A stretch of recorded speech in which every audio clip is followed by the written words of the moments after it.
Olá, sejam bem-vindos a mais um programa Na Verdade. A vida é o mais precioso dom de Deus. E não por outro motivo que São João Paulo II certa vez disse: a rejeição da vida do homem, nas suas diversas formas, é realmente uma rejeição de Cristo. Encorajados por essas palavras, os membros da comunidade Fiat têm trabalhado para promover na integralidade a dignidade da pessoa humana em todas as suas formas, para que com isso possam fazer uma sociedade justa e solidária, tendo vida e vida em abundância. Hoje nós vamos conversar com a Adriana Miziara, fundadora da comunidade Fiat, que tem trabalhado belamente no atendimento de gestantes em crise aqui na região de Campinas.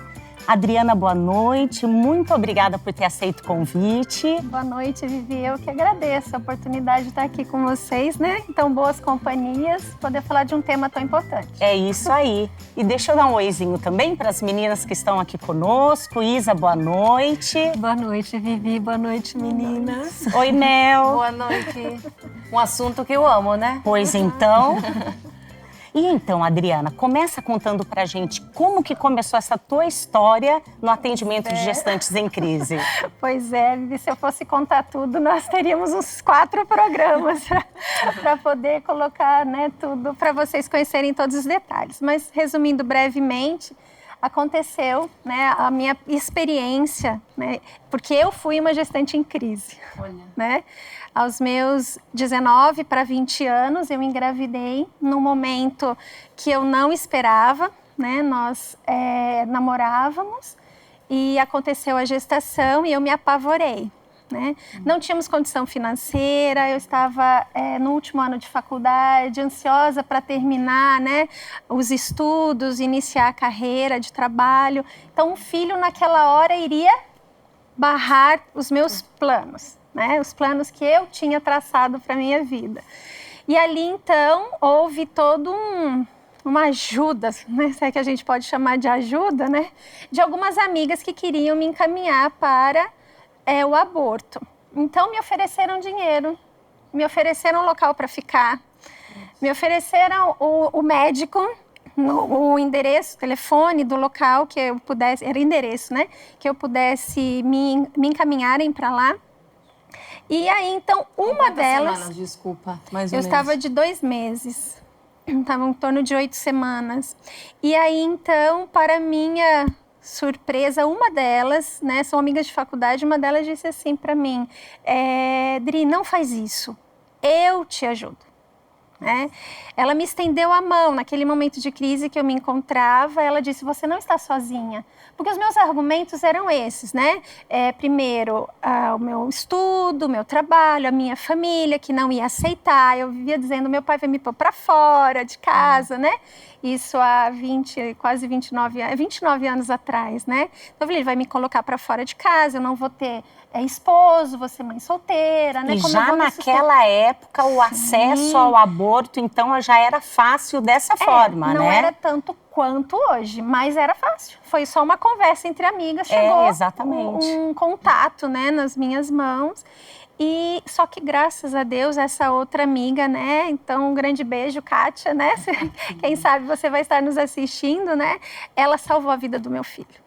E a sua também. E a minha também. Maneira, né? No fim, os meus pais não, de forma nenhuma, né, me colocaram para fora, me acolheram, me apoiaram. O meu namorado ficou comigo, nós resolvemos casar, somos casados há 29 anos, né? E depois tivemos um outro filho, mas naquele momento de crise, para mim, o aborto era a primeira era uma solução, ideia. assim, era né? a primeira ideia, era a solução para os meus problemas. Mais fácil, parece, né, nesse primeiro momento, Quase né? única também, Na né? verdade, me parecia única, porque eu acreditava realmente que eu ia ficar só.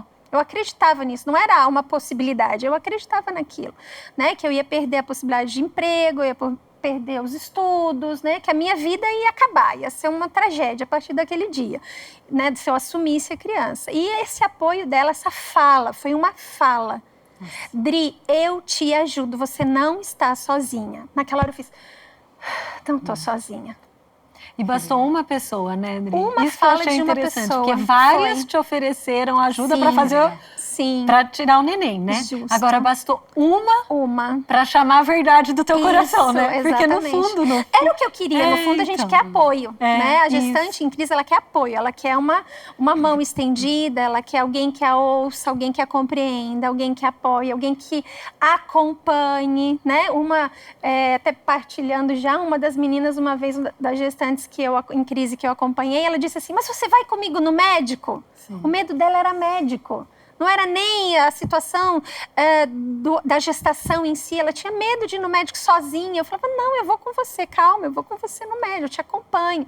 Então, às vezes, as situações são mais graves, outras nem tão graves, de se resolver, mas todas elas é possível de se fazer alguma coisa. Me fala se você vê a mesma coisa. Muitas vezes, quando a gestante pensa em abortar, realmente com uma única saída, é porque... Para abortar tem muitas opções. Sim. Eu conheço um amigo, você pode estar lugar, mente que aconteceu tal coisa e vai. Dinheiro. Agora, quem senta para ver as outras possibilidades? Porque de falar assim, ó, você entrega, você fica... Peraí, mas o que significa ficar com a criança? Quem sentou comigo para ver, né? Sim. E se eu entregar em adoção, como é que seria? Quem senta comigo para ver essas opções? Isso. Quais são as consequências? De cada coisa. Que liberdade é essa? Que opções ela tem direito a decidir, mas a escolha só tem uma. Isso. Porque o aborto parece ser a única, né? Então, que engano, né, nessa frase. Sim, sim. E aproveitando essa experiência que a Adri começou a partilhar conosco, nós vamos ver agora também algumas outras experiências de outras comunidades que também estão trabalhando no atendimento das gestantes em crise. Eu estava passando por um momento muito difícil na minha vida, sozinha, sem apoio da família, e aí eu pensei em cometer um aborto. Foi um momento de desespero, de me sentir só, achando que a minha família não iria me apoiar, e foi onde eu tentei. Quando você sabe que você está grávida, lá o mundo lá fora te dá as costas. Você fala com os amigos, amigas, você nunca tem. Eu já não via mais sentido de o que eu vou fazer e por que eu vou ter mais uma filha, vou colocar uma filha no mundo, eu não quero. A gente só sabe o tamanho da nossa fé quando a gente é testado. Quando Deus pergunta, até onde vai? Até onde você consegue?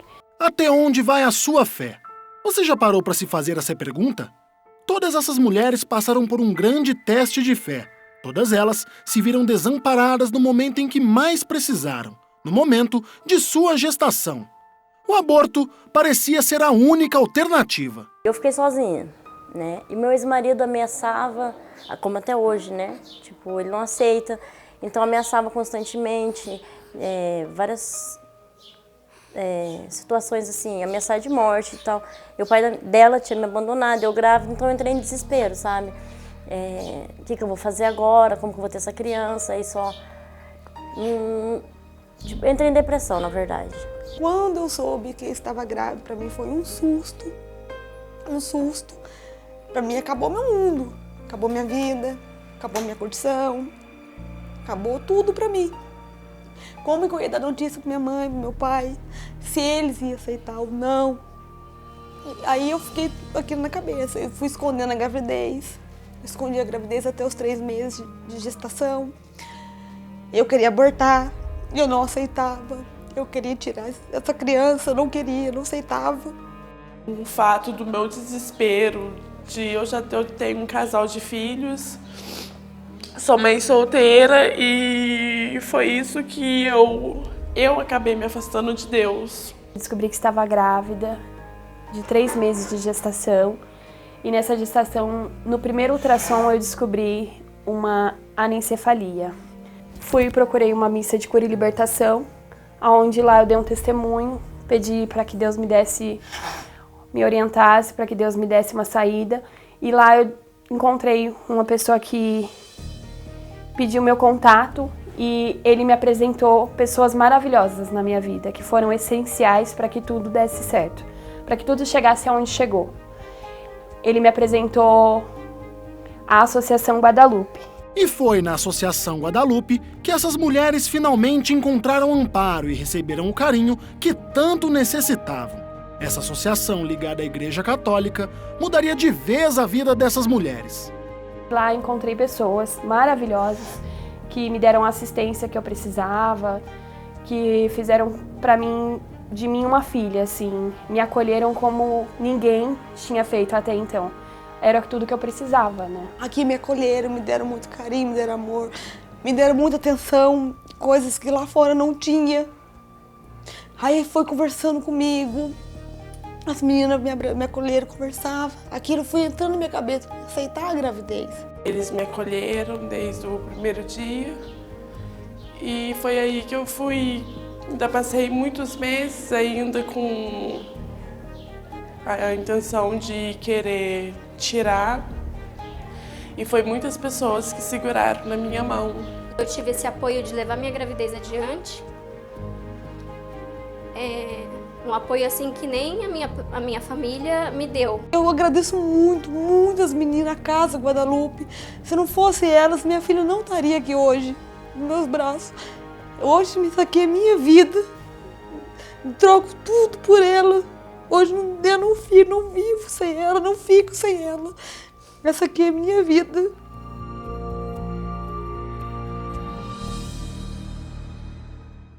Fomos conhecer na capital paulista o Projeto Raquel.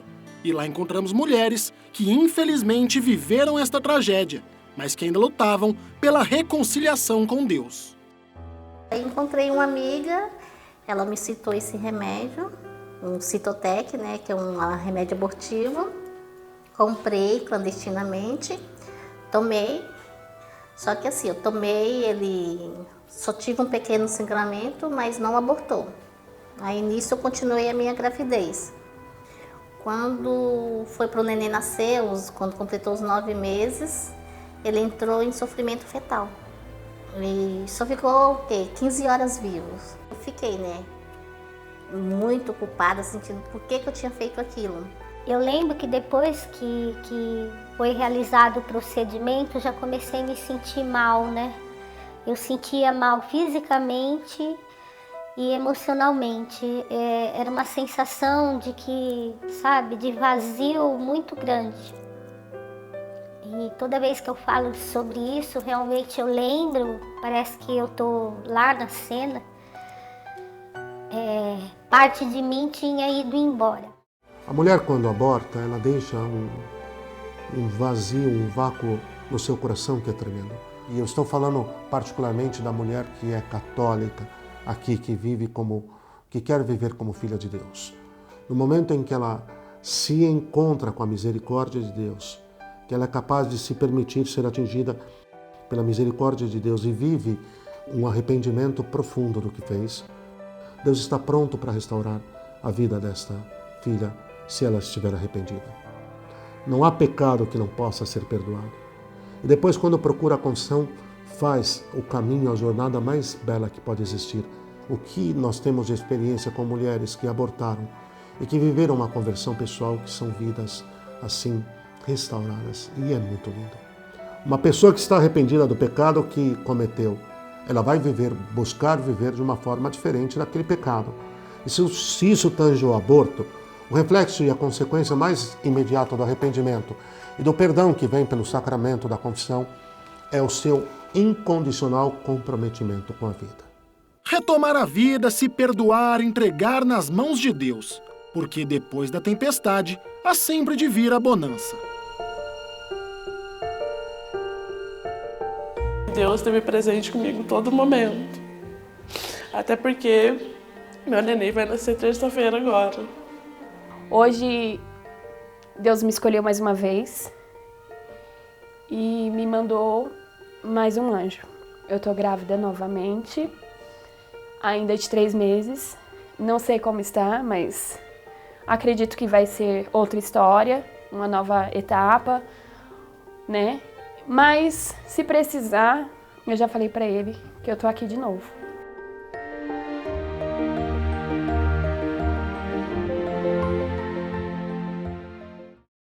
Que alegria a gente poder ter contato com essas instituições que cuidam dessas mulheres em crise, não é? Sim. Me chamou muito a atenção 2 coisas, dentre várias, né? Porque nos toca muito o coração ver toda essa situação de falta de acolhimento. E essa é uma das coisas, né, que elas dizem, acolhimento. Aqui eu fui acolhida, aqui me receberam, aqui me escutaram. Sim. E também a falta de informações sobre o que acontece depois de um aborto, não é? Posso te falar rapidinho? Uma das coisas que mais me marcou quando eu comecei foi uma mulher que me ligou chorando. Ela acabava de fazer um aborto e ela chorava e falava, eu não sabia que era assim. Se eu soubesse que era assim, eu não teria feito, eu não sabia. Então você vê que a mulher muitas vezes chega sem saber como é que é. E ninguém perguntou para ela qual é o teu problema, do que você precisa escutar, né? Qual é a história dela, do que ela precisa. Acho que essas 2 coisas que você colocou são as mais importantes. E veja que elas chegam lá como uma única opção, né? Elas não querem mais nada além de ver aquele problema resolvido, né, Adriana? É um desespero interior, né? É um desespero interior e aquela pessoa que te ajude para resolver, quer se livrar do problema. Aliás, essa é uma grande fala delas. Eu quero me livrar deste problema. Posso citar o teu esposo? Sim. Que acho que o André, faz pouco tempo conversando, ele falou uma frase que eu acho espetacular. Sim. Que tem um engano que parece que o aborto desengravida. Isso. Né? Como se a gravidez fosse uma coisinha, uma pré-gripe, né? Que dá para tirar. Então, mas você está tirando uma criança que já existe, que já está viva. Sim. E a única maneira de sair daí é morta. Só que essa consciência a mulher realmente quando escolhe não tem. Não tem. Porque é enganada pela sociedade, pela mídia, por muitas coisas, falando que desengravida, né? Sim. E dá essa imagem e esse mesmo. desespero cega, né? Cega. Ela não consegue enxergar mais nada. Por isso essa questão do acolhimento, eu acho que é um ponto central mesmo. Sim. Porque essa questão da solidão que a Adri trouxe, né? Que é o maior medo do ser humano. No fundo, por quê? No fundo, porque a gente foi criado para conviver com as pessoas que a gente é imagem e semelhança da Trindade, né? Então, o medo da solidão é uma coisa muito forte. E quando você está com um problema, né? Como as mulheres nessa situação que não conseguem enxergar mais nada e ver uma solução, o medo da solidão piora tudo. Então, esse acolhimento, deixar baixar. E qual é de verdade o problema? Não é o bebê. O problema é a falta de dinheiro, é a falta de apoio, porque o pai da criança não quer assumir. E quais são as consequências das suas escolhas, né? E nós vamos tratar disso no próximo bloco. Fiquem conosco aí.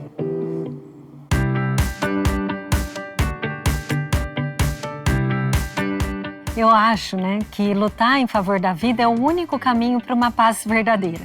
Porque, como diria a Madre Teresa, o que a gente pode esperar de uma sociedade que aceita uma violência onde uma mãe mata um filho? Se a gente aceita isso, qualquer outra violência pode acontecer. Então, se a gente quer de verdade uma sociedade de paz, de amor, de realização, a gente tem que sempre lutar em favor da vida.